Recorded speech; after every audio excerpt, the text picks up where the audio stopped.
पाकिस्तान ने एक तवील अरसे के बाद कामयाबी हासिल की है तो खुशी महसूस हो रही है। बहुत सारे लोगों का कहना है कोई हम सीरीज तो नहीं जीत गए, कोई हम किसी बड़ी टीम से तो नहीं जीत गए, लेकिन जब आप अपने आप को एनालाइज करते हैं और फिर कुछ पिछले कुछ WTC साइकिल के रिजल्ट्स देखते हैं तो आपको लगता है कि आप यहीं कहीं की टीम है और आपने ऐसे ही छोटी छोटी जीतों को सेलिब्रेट करना है ताकि आप आगे बढ़ सकें। बट सेलिब्रेट करने से काम नहीं होता, आपको मूव फॉरवर्ड करना है और मूव फॉरवर्ड के लिए जो आने वाली सीरीज है उससे अहम और कुछ नहीं है। इंग्लैंड से खेल के पाकिस्तान टीम बहुत कुछ सीखेगी, लेकिन ये याद रहे कि वो वैसे मौके नहीं देंगे जैसे वेस्ट इंडीज ने दिए थे। इसी पर बात करने के लिए मेरे साथ स्टूडियो में मौजूद हैं बहुत ही स्टाइलिश ओपनिंग बैटर खुर्रम मंजूर। अस्सलाम वालेकुम, वेलकम टू द शो। वालेकुम सलाम। खुर्रम, क्रिकेट तो आप बहुत अच्छी खेलते हैं, साथ में आप ये जो प्रिडिक्शन वाला काम कर रहे हैं ना, जो आपने कहा था वो चीज बैठ गई। अली उस्मान का डेब्यू हो गया, आपने कहा कि शान रन करेगा, शान ने रन किए। बाबर के लिए आपने कहा, बाबर की कप्तानी के लिए आपने कहा, तो वो सारी चीजें अपनी जगह बैठ गई। लेकिन जैसे मैंने शुरुआत में कहा, वेस्ट इंडीज ने बहुत सारी अपॉर्चुनिटीज आपको दी। अफसोस इस बात पे है कि ये सीरीज आराम से 2-0 हो सकती थी, ये 1-1 से बराबर हुई। अच्छा नजीब भाई, सबसे पहले तो प्रोग्राम के शुरू में जिस तरह आपने कहा ना, सेलिब्रेशन बहुत जरूरी, किसी भी लेवल की हो। और आपकी तो हमेशा से लाइन है ना, जीत सबसे अहम है। मेरा है ही फंडा, जीत से बढ़ के कुछ नहीं है। पाकिस्तान जीत रहा है ना, उसको सेलिब्रेट करना चाहिए। और ये मुझे कहीं ना कहीं था कि जिस तरह का माइंडसेट है ना, मैं बार बार एक बात को नुमाया करता हूं कि आपका कोचिंग स्टाफ का जो माइंडसेट है ना, वो जीत की प्रायोरिटी होनी चाहिए।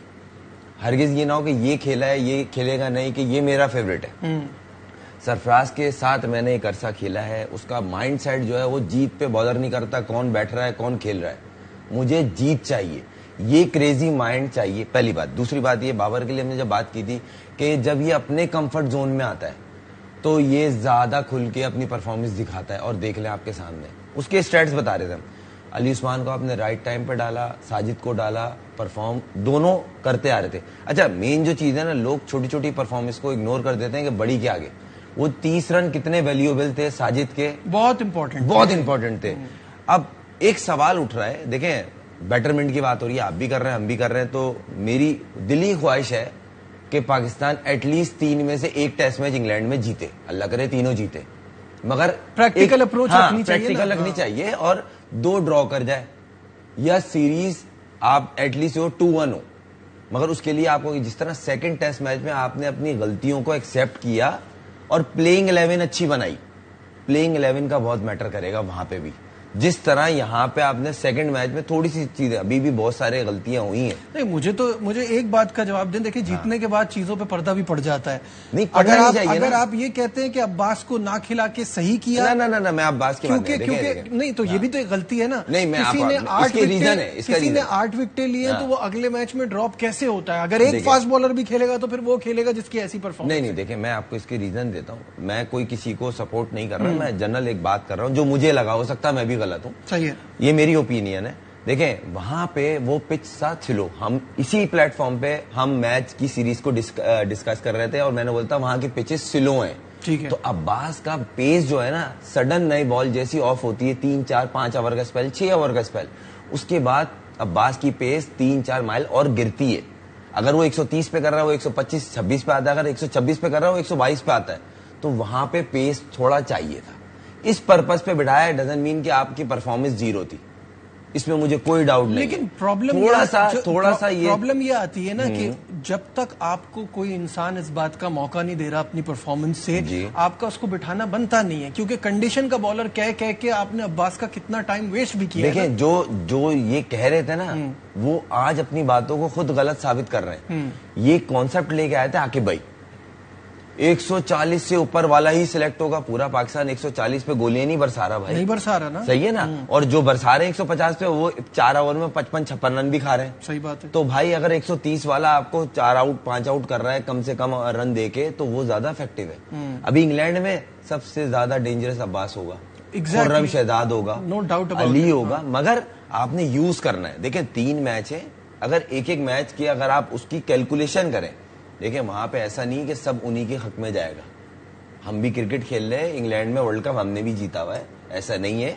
हमने वहां पे चैंपियंस ट्रॉफी जीती है, हम भी वहां अच्छी अच्छी परफॉर्मेंसेज रहे हैं। अच्छा चलिए इस पे आ जाते हैं। आप ये तकरीबन कोई 3.5 साल बाद, कितने अरसे बाद आप 2023 के बाद आप पहली बार जो है वो अवे मैच जीते हैं। आप व्हाइट वॉश हो रहे थे वेस्ट इंडीज में, आप पहली बार अवे मैच जीते हैं ना 2023 के बाद। बिल्कुल। और किस बंदे की वजह से जीते हैं जिसकी सिलेक्शन पे सबसे बड़ा क्वेश्चन मार्क था? पाकिस्तानियों के लिए एक तो चीज मशहूर है ना, अनप्रिडिक्टेबल।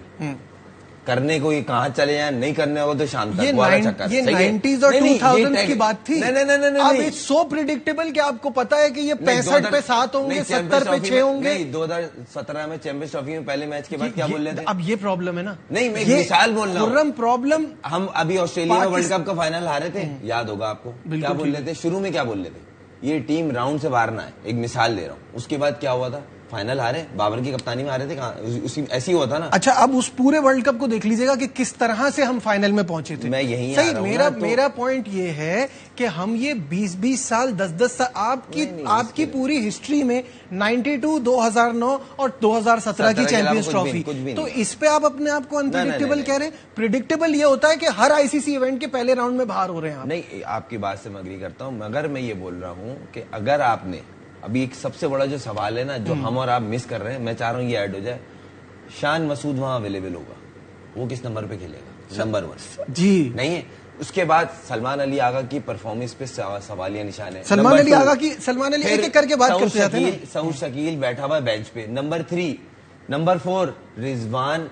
आप समझते हैं कि जो यहाँ पे जहाँ स्लो पिचेस थी, जहाँ आपको टाइम मिल रहा था, वहां वो इतने लेट हो रहे थे। एक एक करके बात में करेंगे, एक एक करके बात करते हैं ना। सब पे आ जाए। सबसे मैंने घेर लिया आज आपको। नहीं, सबसे पहले आ जाते हैं सलमान अली आगा। बिल्कुल सर, सही है। सलमान अली आगा के 27 मैचेस हैं, 1682 रन हैं, 132 हाईएस्ट है, 37.4 का स्ट्राइक रेट है। ये 40 प्लस होना चाहिए, जिस तरह वो टेल के साथ खेल रहे थे, जिस नंबर पे वो आते हैं और जो टेल के साथ खेल रहे थे अभी कुछ अरसे पहले तक। इस वेस्ट इंडीज के 2 मैचेस में 20 रन किए हैं और 20 ही हाईएस्ट है, 6.66 का एवरेज है।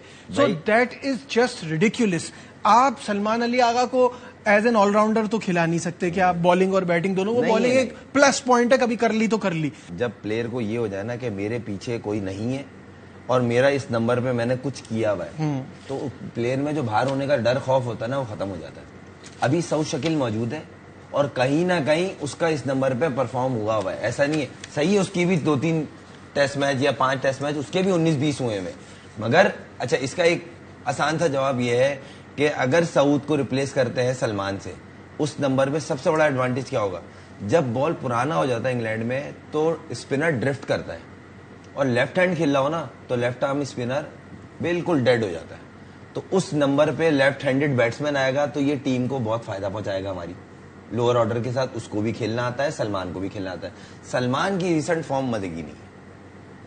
अवैध जफर का क्या होगा? किसका? अवैध जफर का क्या होगा? आप पहले लगता है कि पहले टेस्ट में चांस लेंगे आप? नहीं, मेरा एक सवाल है। नहीं देखें, एक इनिंग पे तो आप बाहर कर रहे हो, तो ऐसे तो आपने इतने सितारे बांटे हैं ना लड़कों को। देखें, बात सारी आती है, वही वाली बात है ना। पहले आप देखेंगे हम सीरीज में कैसे रहे, पहले 2 टेस्ट मैच। मैं ये थोड़ी कह रहा, किसी को खिलाने की बात हो रही है ना। मैं एक बात बता रहा हूँ, मैं ये नहीं कह रहा, फेयर चांस देना है ना, उसको सूली पे लटका के नहीं देना। देना चाहे तो ये 2 देते, अगले 3 देते, चलो भाई कैरियर खत्म, जाओ।